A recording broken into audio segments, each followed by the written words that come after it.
คลิปนี้ก็คลิปที่3อีกช่วงหนึ่งหลังจากเดินลุยป่ามาอีกแล้วครับท่านถอดรองเท้าลุยน้ำอีกแล้วเดี๋ยว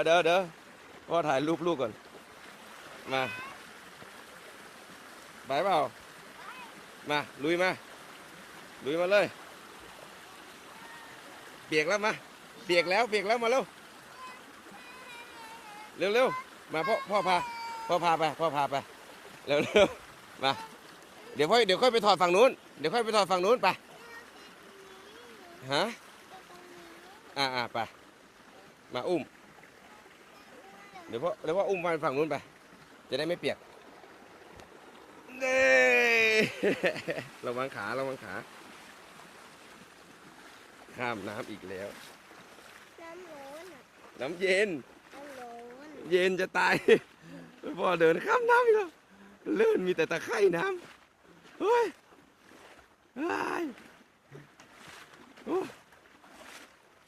โอ้ยแอดเวนเจอร์จริงๆชีวิตโอ้โหป่าครับป่าอุดมสมบูรณ์มากไปอันนี้เป็นป่าต้นน้ำนะครับดู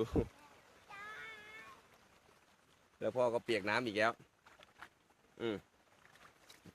เดี๋ยวพ่อไม่ลงลงทำไมอ่ะเปียกอ่ะ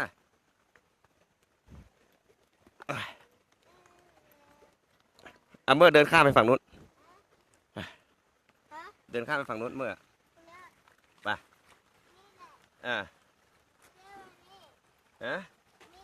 ไป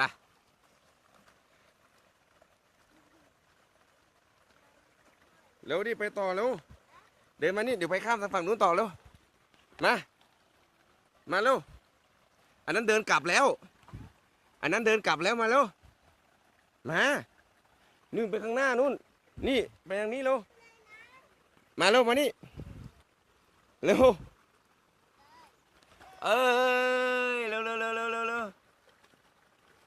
มา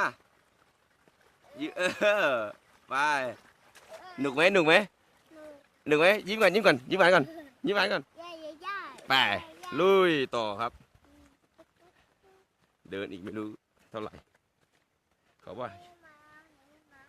ไม่ต้องมาอย่าเพิ่งดึงอย่าเพิ่งดึงอย่าเพิ่งดึงไปอย่าเพิ่งไป